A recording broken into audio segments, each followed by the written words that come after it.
Forces, free body diagrams, and net force. The three topics that are up next on Mr. Horn's YouTube channel for this grade 12 physics class. We're also going to review over adding vectors by scale diagrams, components, and trigonometry. So forces, going back to grade 11, we would have talked about all the different types of forces people could name, pushes and pulls, and then you get more specific about normal force and friction force and applied force. Hopefully those are sort of already familiar to you. We'll look at them a bit again in this lesson as well. And the concept of adding up all the forces and getting the net force on an object. So this little silly video, I'm not going to play it right now. You can play it for yourself if you want, but it just shows these guys talking about the forces on an airplane.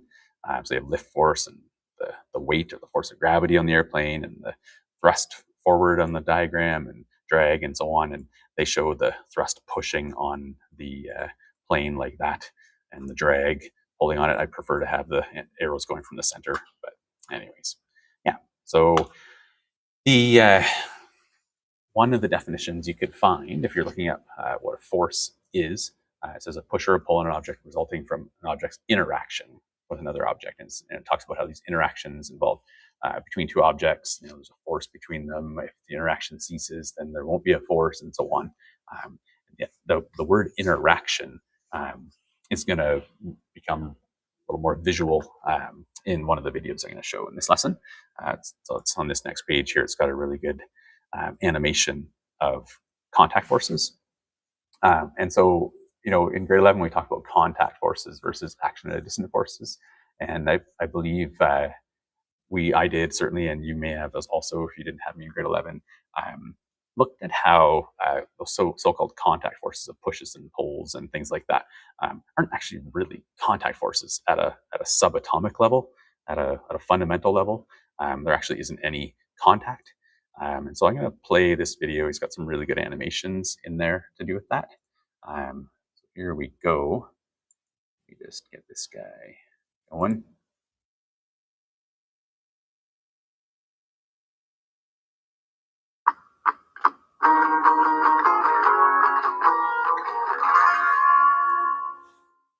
Hi, it's Mr. Anderson, and this is AP Physics Essentials video 48. It's on contact forces, which is kind of a misleading term, because if you know anything about physics, there are four fundamental forces in nature. We've got gravity, we've got electromagnetic force, we've got strong and weak nuclear forces. And in all of these, nothing is really touching.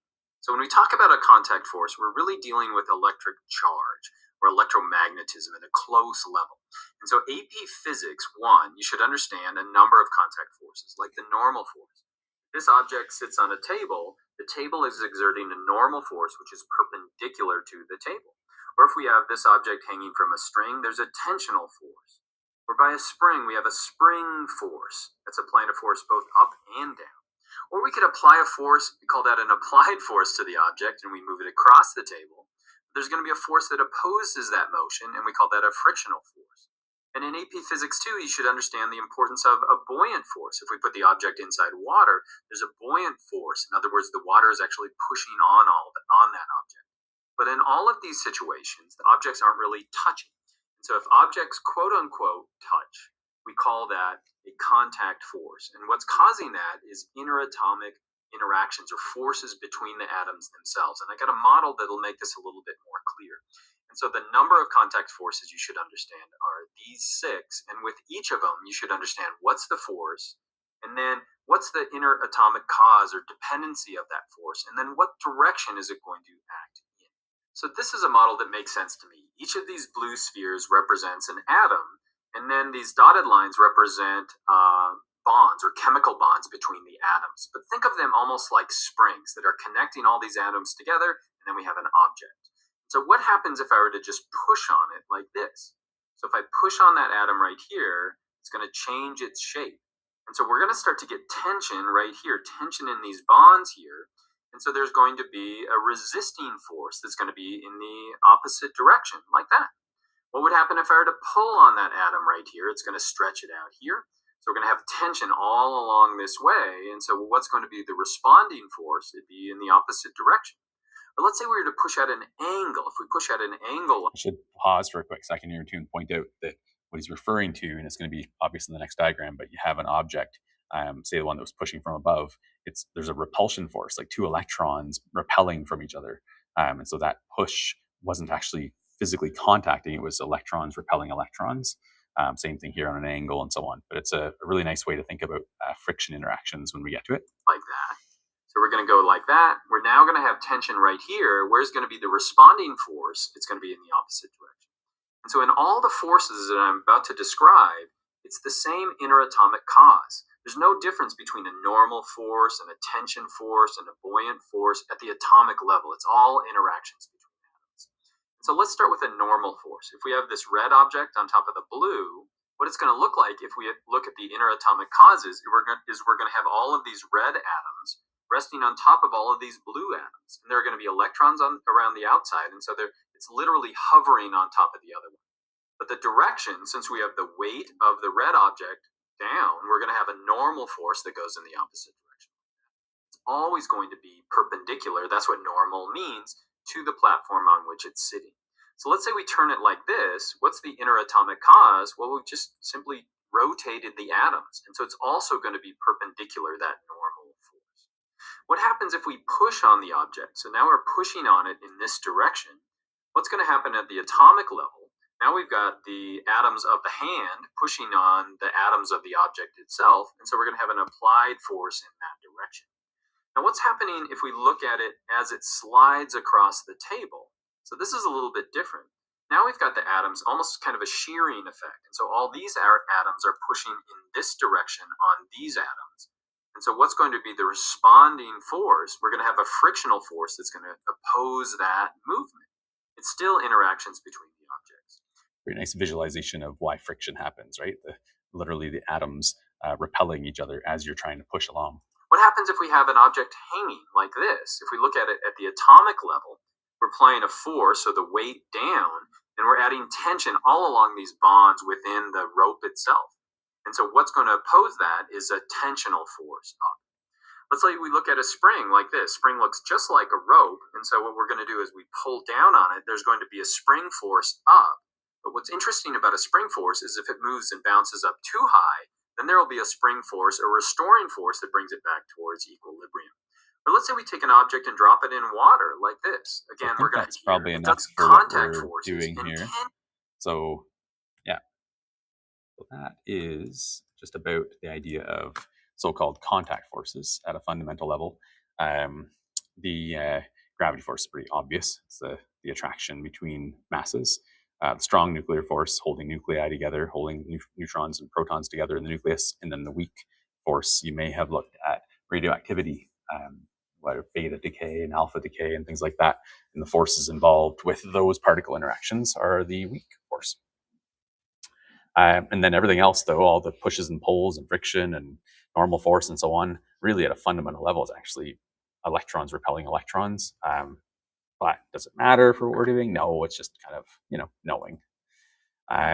So that's the contact distance stuff in reality. The Newton itself, you're probably familiar with already, hopefully, but it's the amount of 1 Newton's the amount of force required to give 1 kilogram of mass an acceleration of 1 meter per second squared. So force, of course, is a vector quantity. And so we have the visual here of the gravity pulling down at 20 and then the normal force balancing up at 20, because they're stationary and so on. And I'm going to do this a couple times in this lesson just to emphasize the point. But how do we know? How do we know this? Like, why is that true? How do we know it? Well, basically, you're looking at this scenario and you're seeing that the acceleration in the y direction is 0, which means that the net force in the y direction is 0. And if you look at the net force, we're going to define a little bit later in this lesson. I'm a little ahead of myself, but it's okay. The net force is all the forces added up, right? So we know the net force is 0, and we know that there's a normal force and a gravity force. And so by subtracting the Fn from both sides, or Fg, I guess, from both sides, we end up with the normal force equal to the opposite of the gravity force. right, which is essentially what we have written there, right? So you can use vector signs if you want and so on, but I mean, let's not be picky. So yeah, that's a classic, Newton's laws analysis, where you have acceleration, that's the net force, and so on. That's Newton's second law, and we'll cover that soon as well. But lots of little bit of review, a lot of review things along the way at the beginning of this course. If we had the situation now, you can see that if you're just taking this stuff for granted, you can say, okay, well, F net in the y direction is 0, but F net in the x direction would actually be this 5 newtons of force. So that's when you're saying, okay, well, F net equals ma. And so you've got your 5 newtons, and you got whatever the mass is as a number, and you can calculate the acceleration. Right? All right. So that's that part. Free body diagrams, I'm going to leave that video there. You can see it if you'd like, watch it and so on. I would start at the 128 mark because it talks about inclined planes at the beginning. We're going to deal with that a bit later.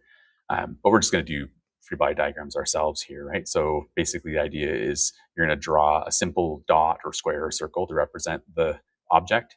And you're just going to draw all of the force vectors originating in the center of the object and pointing away, right? So pushes and pulls, and they're all just arrows going away from the center.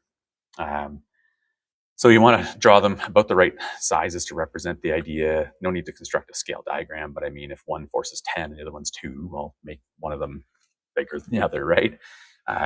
Label all your forces, and this is something maybe new, is you have to make sure to establish a direction, right, for positive direction for the horizontal and vertical. So we saw in the previous lesson how they were defining down as positive, which actually helps in some ways, even though it's kind of weird. We're not going to draw the net force on our diagram because the net force is the result of all of them added up, right? So this top upward 20 and down 20 would be like a plus 20 and a minus 20 would add to 0, and it would be a net force of 0, right? We don't list. In this case, it's 0, so there's nothing to list. But in this case, there's a net force of 5, but it's not listed on there as a net force of 5. It's just there's an applied force of 5, and it works out, right? So the net force is always the sum of all of the forces that are listed on the diagram, right? So, a book in free fall, for example, there's only one force on this thing. If it's free fall, and no friction or air resistance yet, things like that, literally just the force of gravity, right? So the dot representing the center of mass of the object and an arrow pointed down. So when we're looking at, just out of sequence here a little bit, but we have already done that part. And of course, the idea of adding those all up is going to come from the diagrams. We'll see that shortly, and the connection there to the F equals ma. Page is a little out of sequence on me. Other ways of referring to it: unbalanced force, or the sum of all the forces, stuff like that. So back to the net force diagrams, free body diagrams, and net force. So in this case here, we've got the object. We have a car. There's the dot representing the center mass of the car. That's an applied force of 100 newtons. So that's like the engine driving force. Has a drag force of 20, and it has a gravity force and a normal force. So we can, really look at this and just say, okay, well, we have a normal force and a gravity force that balances to 0. But again, why does it balance to 0? Let's do this. Why does this balance to 0? Well, because the acceleration in the y direction, based on the situation, is 0. And therefore, we have a net force in the y direction of 0. And it's the same as before. 0 equals the normal force and the gravity force added up. So really, we end up with the normal force equal to the negative of the gravity force, because we would subtract the gravity force from both sides to solve. And so then, when really we're putting this in, we would put the normal force in as if we had a separate line here. We would have, oh boy, too much stuff. Let's copy that all together. It's getting worse before it gets better here. I think get all of it shortly here. Poor laptop's so slow. There we go.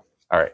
So this in-between line would be that normal force is in as negative Fg, right? And so of course that adds to be 0. And again, we could have net vector bars and so on, but all good, right? So that's just the y direction version of things.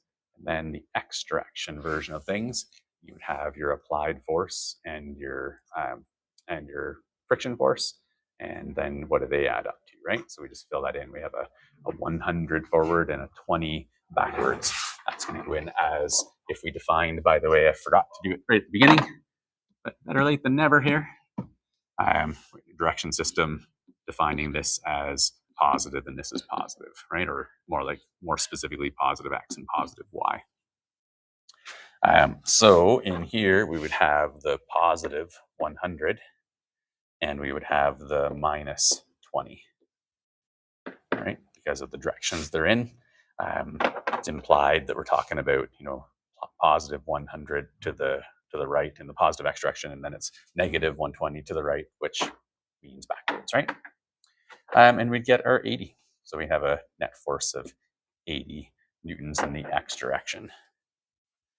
So it's going to be a little bit more complicated soon, where we're going to have net forces in the x and the y direction, and that's when we're going to kick into the scale diagram, components, trigonometry stuff. Right? That's where that's going to come up. So back to where we were here, right there. Okay, so all along the way, this is the same as before for the car, right? We have this upwards force and downwards force, and the same as I said before, we know that because the acceleration in the y direction is 0, so the net force is 0, and so on. You don't always have to do that, but you always should be able to, right? A book accelerating across the desk with friction, right? So same as before, where picture there's an applied force, you're pushing it, and there's friction, and so on. You can analyze that the same way. Okay. So here we go. Here's the main thing that you might find useful for review, and I've got some work to do here to make this happen. We're going to look at adding vectors. So this is an object. We've got a push on, or a pull straight on it, to the east of 30 newtons, and the pull at an angle of 30 degrees of 50 newtons. So for figuring out the net force by scale diagrams, components, or trigonometry, let's go through it. So I have some things ready to go here. You can see I've made a scale here where I've got you would use a ruler, real ruler. I'm using a virtual ruler on the smart board here. So the blue is scaled to be 3 centimeters, and I have to just change my copied and pasted and changed things a little bit here along the way. This is supposed to be at 30 newtons. Missed changing that one. So that's my 30 newtons east, and then I have my, what is the other one, 50? Yeah, 50 newtons at an angle, 30 newtons forward, right? So notice the one that's on an angle is calibrated to be 5 centimeters and so on. The scale that we're using here would be that 1 centimeter is the same as 10 newtons. Okay, that's my scale. Yeah, and so if you look at the numbers here, it's pretty simple numbers, obviously, but it's not a bad idea just to look at it a little bit, where we have, we want, say, 30 newtons, right? We want 30 newtons, and so how many centimeters would that be? Well, obviously, we're dividing by 10, right, to get that number on the scale, and so divide by 10 gives us the 3 centimeters. And same thing with the red one. We want it to be 50. I have it written as 10 there. I'm going to have to change it as well because it's 50. I modified the page and forgot to modify both parts. But yeah, but the 50 also gets divided by 10 and becomes 5. Okay, so these things are calibrated or measured out literally with a ruler to be 3 centimeters and 5 centimeters. Let's undo this guy here. And, oh no, that'd be a 50. So it's representing 50 newtons. And the other one's representing the 30. And let's grab the angle. I'll show you as well that that's at the right angle, the correct angle, I should say. Right angle means something else. There we go. So get those down and out of the way a little bit. And also I'll show that that is 30 degrees as it should be here. Right? So I'm at 30 degrees from the horizontal. Okay. All right. So legwork completed here. To add vectors, the concept is that we need to put them tip to tail, right? So basically end to end, tip to tail, however you want to say it. And so I'm literally just putting those guys end to end like that. And then I'm going to represent, I'm just going to ungroup here and get that out of the way over here. And we're going to see that our resulting vector is from, let's use this one for now and change the color here. But that guy there, from there to there, is, from the scale diagram, the net force. Okay, so that'd be thicker so we can see the arrowhead on it. Line style. There we go. All right, so that's my F net. I'm supposed to say net. And and we literally just measure both the angle and the size and the length, right? So F net equals, and it would just be a case of measuring this thing. So I'm going to work on the computer rather than the touch screen here. And get this somewhat right angle. And measuring, it looks like about, I'm going to say 77.7, right? So I'm getting 7.7-ish centimeters. So 7.7 centimeters. The reverse version would be obviously multiplying by 10. So multiplying by 10 gives me 77. 77 newtons. And I can bring the angle measuring device, protractor, in here as well. And get an idea of the angle. Roughly at the very least, 10, that would be the 20. It looks like 18 or 19. So I'm going to say east 18 degrees north. Right? So east 18 degrees north.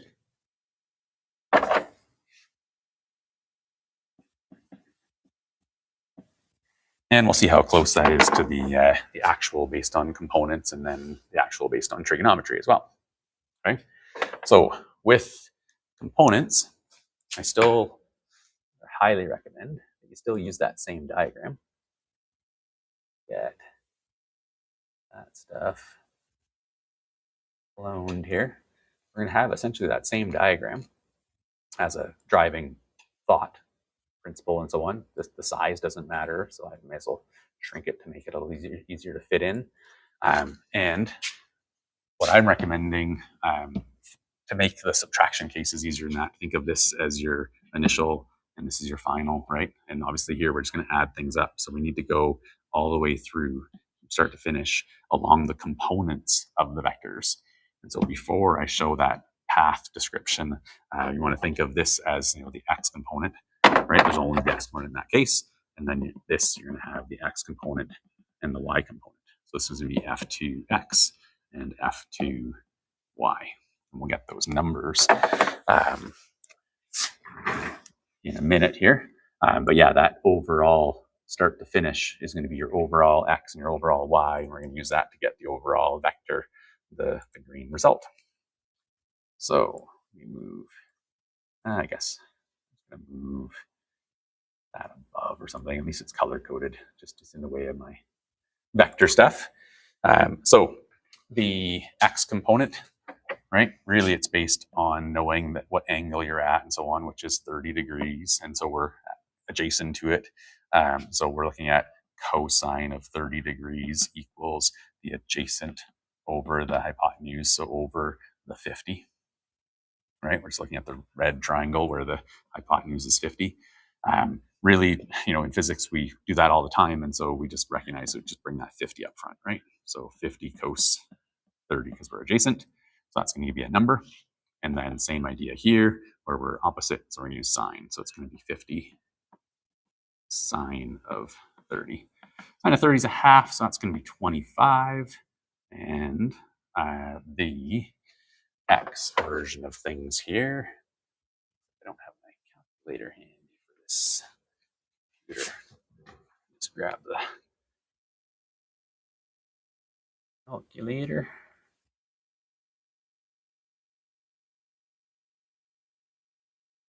Was pinned before. All right, so we're going to do scientific here, and like we're in degrees, and we're going to do cosine of 30. So cosine of 30 equals, 30, and then cosine with this calculator, you can tell. Cosine of 30 gives me this 0.866 number, and then multiply that by 43.3. I'll just go to one decimal place for now. It should be close enough. So 43.3. Yeah. So this is 43.3. And the other one's 25. And this is where you would make a table of values to keep track of lots of vectors, components, if there are lots. So organization pays off in the more complicated cases. In this case, we're just literally adding everything up. And so this is where I would say, okay, well, we're going to add up this x component that we're going across. And so that's the x, which is just 30, obviously, but you can write it in as f1x if you wanted to. Then f2x, we write in as the 43.3. And then we're going up now the 25, right? So up the 25 and up and over, sorry, the, oh, I know what I did wrong here. I fix that up. The x component was down here, of course, right? And then the in the second one, we've got the 0 up component, like vertical component, right? And so I would have been less likely to make that error if I had have labeled things. So you could maybe think that maybe I did that on purpose. If you think of this one as f1x and this is f1y, then it's more obvious why it's a 30 and a 0, right? And then this is f2x and f2y, and so on. So anyways, just does illustrate how being thorough and labeling and so on does help avoid errors when we add that stuff up, because that's our goal here, right? We're just adding stuff up. If we're doing subtraction, you'd be looking at doing a final minus an initial, and either literally think of it as a final minus initial, or just look at the signs along your path going from start to finish, right? And that accomplishes the same idea, but I won't get into that as much right now. We're just adding this stuff up, so we're getting 73.3 and 25 as our x and y components. And so then when you're looking at the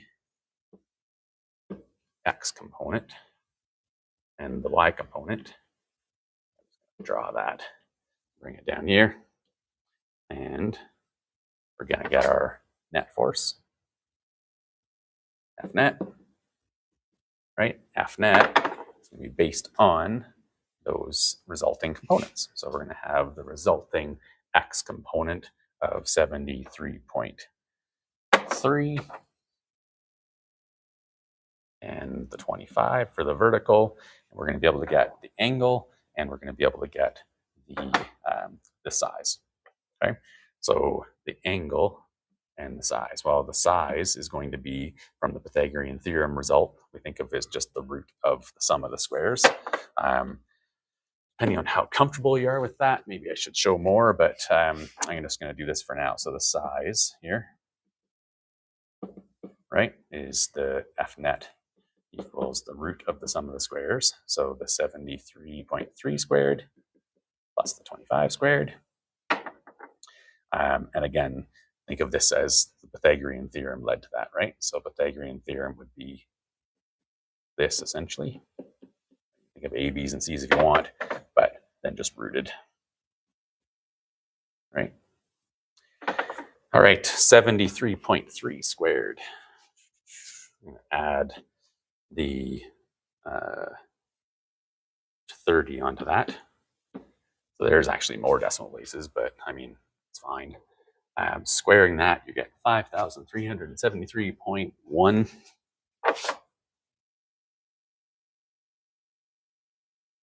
5,373.1, and the 25 squared. Again, probably one of those easy numbers, you know, but I mean, I want to make a mistake in assumption, having thought I was familiar with the number. So 625 and rooted. And we're going to add that stuff up. So 5373.1. So plus the 5373.1, or keep more decimal places and round at the end. But this is just to get the point across. So add that stuff up. We get that. And then we're square rooting the answer, of course, right? So square root of that gives us 77.4. So 77.4. And that's in newtons. So by a scale diagram, which was done decently, I felt, wasn't necessarily thinking I was going to get, that close. Wasn't able to estimate a decimal point, of course, but I nailed the 77 apparently. So that doesn't always work as well as that. Like, just did in this case, but certainly it should. The more accurate your scale diagram is, the more it should be a close match, of course, right? The angle, we can just do tan inverse, right? Tan of the angle equals 25 over the 73.3. So I'm going to do tan inverse of the 25 over the 73.3. And hopefully that's close to 18 degrees. I don't know, again, is it going to be exact? I kind of doubt it, but let's see. So tan inverse, we're going to do the 25 divided by the 73.3. And we're going to do second, trig second. Let's see how to do this on this calculator. Trigonometry. I've got the second already hit. Let's try it. I don't know if that's going to be the right thing or not. That's tan of it. I want tan inverse. So I haven't apparently done this on this calculator. It's like maybe it would be this one. There we go. So no, that's hyperbolic stuff. Okay, I'm just going to use, oh, there we go. Whew. I don't know what was going on. All right, tan inverse of the, let's put brackets in, 725, divided by the 73.3. And bracket. And it's giving us, that's not doing the right thing. Weird calculator. This is why you make sure to know how to use calculators before you. Yeah, it's just doing tan inverse of 0. So it looks like for this one, I have to do the 25 divided by, oh, right. I think it's just not direct algebraic logic, right? So do the division and then go into the trig function, hit second. There we go. Oof, painful. 18.8. So 18.83, so 18.8 degrees. And again, that's actually a really good result. I did not rehearse this. It just worked out really well, right? Obviously, if I rehearsed it, I probably wouldn't have made those mistakes, right? All right, so the other way of doing this, trigonometry, and you're going to find in the practice questions that there is a real use for this. We don't want to avoid this forever. So now is the time to review your notes from advanced functions and grade 11 and so on. And so we have the 30 that way. We've got the 50 at an angle of 30. And we want to know the net force, like that. All right, so that is not a right triangle, right? So we're going to need to use sine law or cosine law. So just based on what we have there, I'm looking at it and seeing, okay, well, I can get this angle because they add to 180, right? So that's 150 degrees right there. And then from my way of teaching sine law is I would just look at this triangle here. I would look at this triangle and see that I've got, I don't have a crisscross of information is what I would say if I was in math class, right? Because I want this side, I've got the angle, and I don't have another angle in an opposite side. And so if I don't have a crisscross of information, I'm going to use cosine law.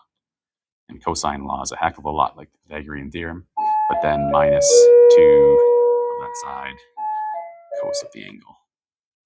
So you fill in numbers, and you have your 150 for the degrees.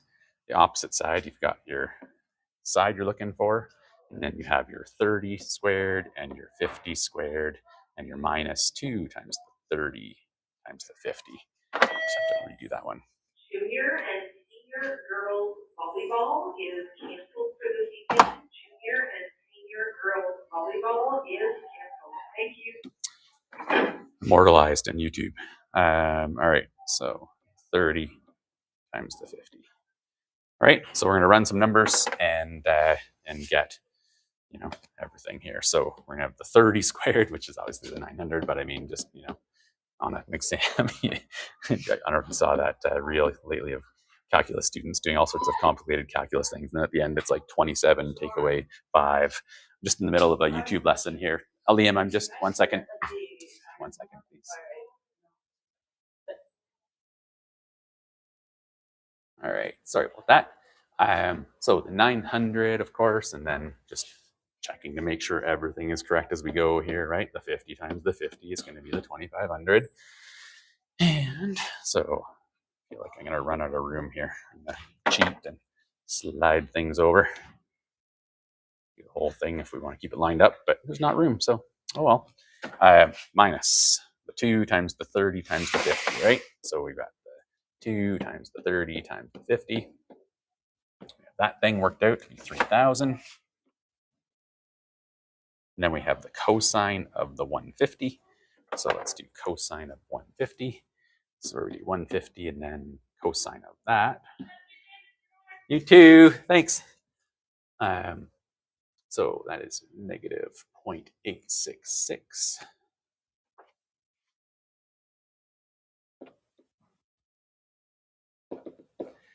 And run some numbers here. So we've got the net force squared, right? F net squared equals what? We have the 900 plus the 2500. And then be careful not to make a silly math mistake here, right? We can't subtract that 3,000 from the 3,400. It's super tempting, but the 3,000 and the 3,000 and 3,400 aren't together because that's a multiplication there, right? So we're going to do the 3,000 times that 0.866 and get the correct 2598-ish.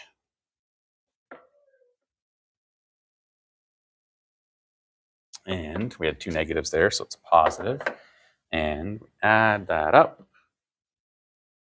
So add that to the 3,400. And we're getting the net force squared is 5998.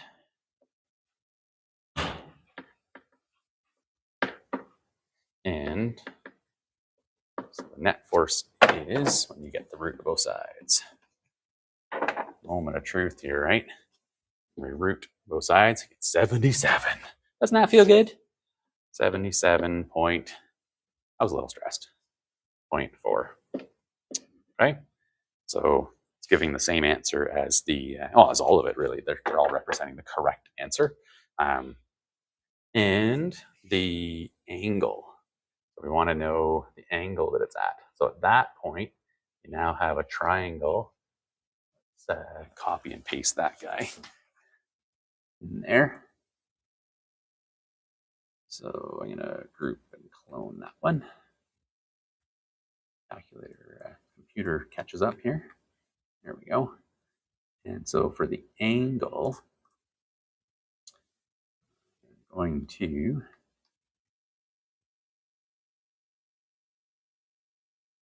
decide which way we want to solve this, right? So if I put this in as the 77.4,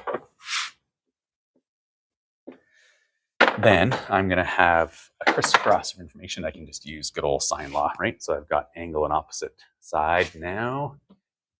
Draw for me properly, right? Angle and opposite side. And I have side and angle that I want. So sine law, again, go review your math skills to be able to do this in a physics class, of course, right? So we have this angle here that we want to know. So I'll call it, angle A or whatever, right? We have sine of angle A over the opposite side equals sine of the 150 over the opposite side. And so we're just going to have sine of angle A that we want equals the 50 times that stuff, right? So multiply by 50.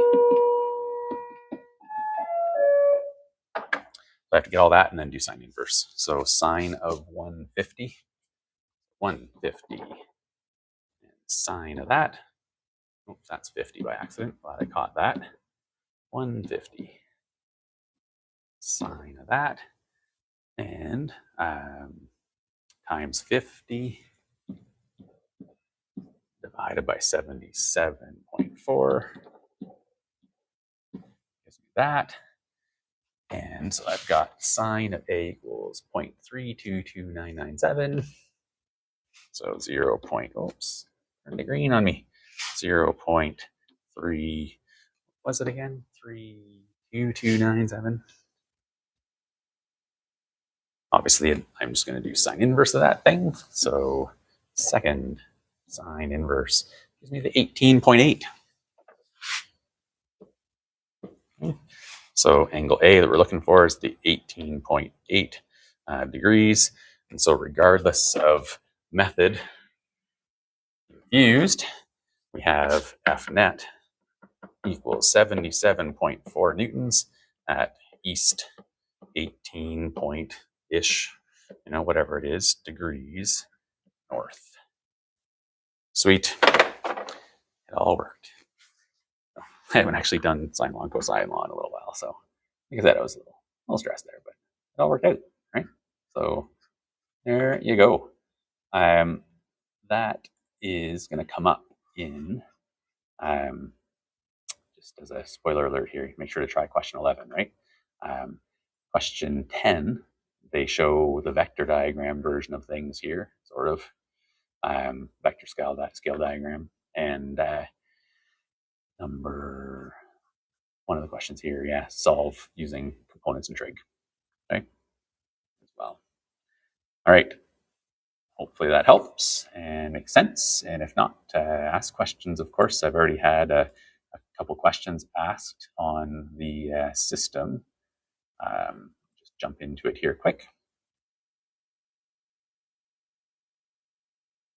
And they're answered there already, so hopefully that's working for everybody. Just draw your attention to it if you haven't seen it.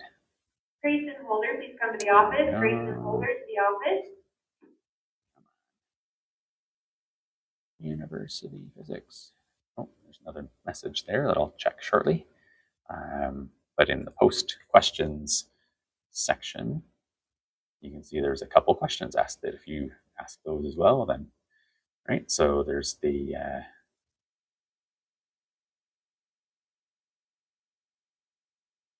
someone's asking about getting to know you Dropbox. I will reply saying, don't worry about it. Actually, I might add it later, but we certainly haven't done it yet. Anyways, so someone asked about which questions to do and when are they due and so on. So nice way to get the answer to everybody. Check there first, please, and then send questions if you still have some. All right. Thanks again. Talk to you later.